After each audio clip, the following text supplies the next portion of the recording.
Hello, this is Pastor Steve Dameron for Moment of Ministry, and today I have one of our professors. He also heads up our academy, Christian Academy, Brian Rinehart, and he is skilled in the art of history. He has, you got your main degree in history, right? Actually, my main degree is in math. In math? Oh, I'm sorry. Well, I know you have an advanced degree in math, but Yeah. I know you love history. You've taught history for a long time. 20 plus years. Yeah, 20 plus years.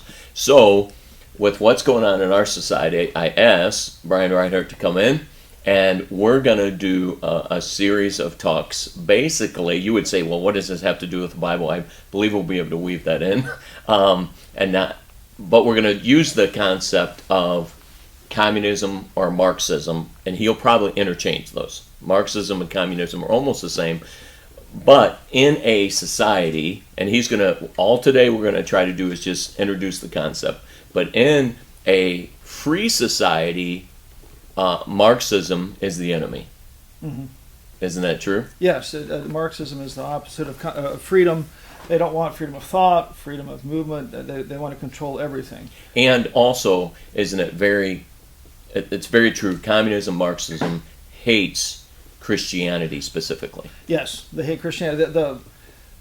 Some of the basic core principles of the Bible undermine communism. Yes. They can't have those ideas there because communism collapses. Yep. It runs contrary to the Bible. All right, and I know we talked about this some, and to boil it down in just a few minutes, but we're going to try to do it. So let's do some simple definitions of communism / Marxism. Okay.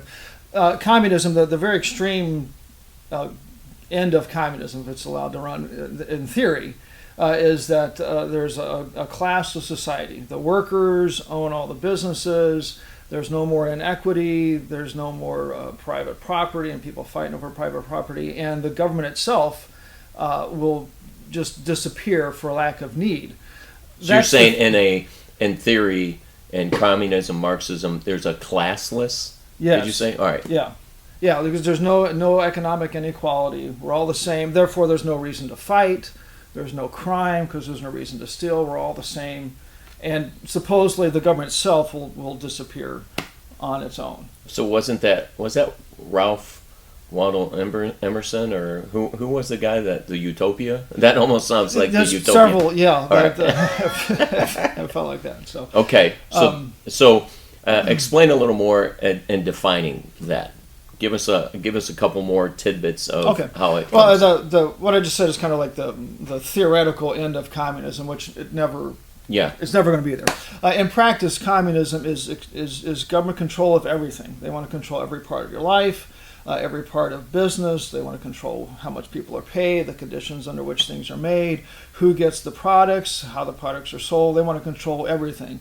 We have that government control, and according to the theory, is at some point, if they control enough, then we get to this utopian society where the government just disappears, but that'll never happen. Okay, so let's back up a little bit then and go a little bit with history, because that's what you love is history. So let's track some history with communism / Marxism. Okay. Well, I mean, the Soviet Union is the first nation really to try it, and there to get to this utopian state, they murdered tens and tens of millions of people who didn't want to go along with this, and they drove themselves to the point of bankruptcy.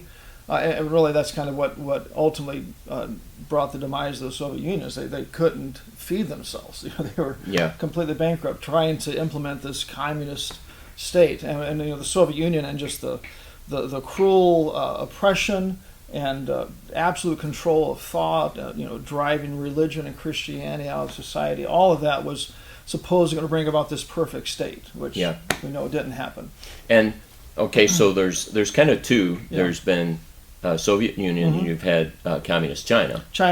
And Cambodia. Yes. Yeah. No, that's true. Okay. Yeah. Cuba. And, right. Yeah. So, but really, in a little past history, you have Soviet Union and China. Mm-hmm. And those two, though, and you're the historian, so those two basically combined have murdered more, I think, than almost any world wars combined. Yeah, we we look at Hitler Yeah, and we talk about all the people he murdered. They dwarf Hitler. yeah, Just the Soviet Union happened to be on the winning side of World War II. Yeah. So it did kind of, by historians, doesn't get highlighted like it should. Okay, so let me just again, and this one we're just trying to introduce. Yeah. So we have a simple definition of basically it's a utopian society, Yeah. but the way they implement that is by government control Yes. of everything. Yeah. All right, and then the government control never leaves, and that's Yeah. history, right? Yeah, history is it never leaves. They never get to that point. And you're talking hundreds of years Yeah. now that we have Yeah. to show that. At least 100, 200 years. Yes. Yeah. All right. So we have a couple hundred years to show that it has never worked, Yeah. and yet on the opposite side, you have, I believe, it's Christian-based principles. You truly have the freedom of thought, Yes. and so then the communists or Marxists, because it's very opposed, they hate the Christian aspect, and Yeah. that is that there is individual freedom. Yeah. And individual freedom is tied, I believe, to the Bible. Yeah. Very much so. And it's tied to Christianity. Yeah. It's tied to then America, Yeah. which is very different. So, like when you hear people come on and they're saying, "Well, you know what? We need to be like Europe. We need to be like these people. We need to be like China." We've always been different. Yeah. Sorry. And it's been ultimately the Bible is the Right. the key factor. Yeah. So, So. You mentioned individuality. Yes. Really, that's a very key thing, and something that's kind of scary to watch in America as we are leaving that, and we're getting grouped in clumps of people, and you are guilty or not guilty based on being in that group, right. not your individual merit or actions. It's you're part of this group, therefore you're guilty or not guilty, Yes. and that's a very communist way of thinking. That group thinking as opposed to Individual. individual thinking. Yeah. Okay. And so as we start, and that's all I wanted to do, and hopefully over the next few weeks we'll put a couple of these together, because what I'd like to do then is take and say, so what are characteristics of Marxism? And I'm gonna use the word Marxism because I think they hate that term. All right. Yeah. And hopefully they can find this and they can hate us through Facebook and all that. And maybe we'll get shut down because That'd be a very- mark of that would be an a honor. mark that we made it, because YouTube and even Facebook Yeah. right now, the censoring Yeah. of thought, and it really is, everybody's seeing it's one-sided, Yeah. very one-sided. It's the censoring of free thought, and that is heavily American, and it's not just heavily American, it's heavily Christian. Yeah.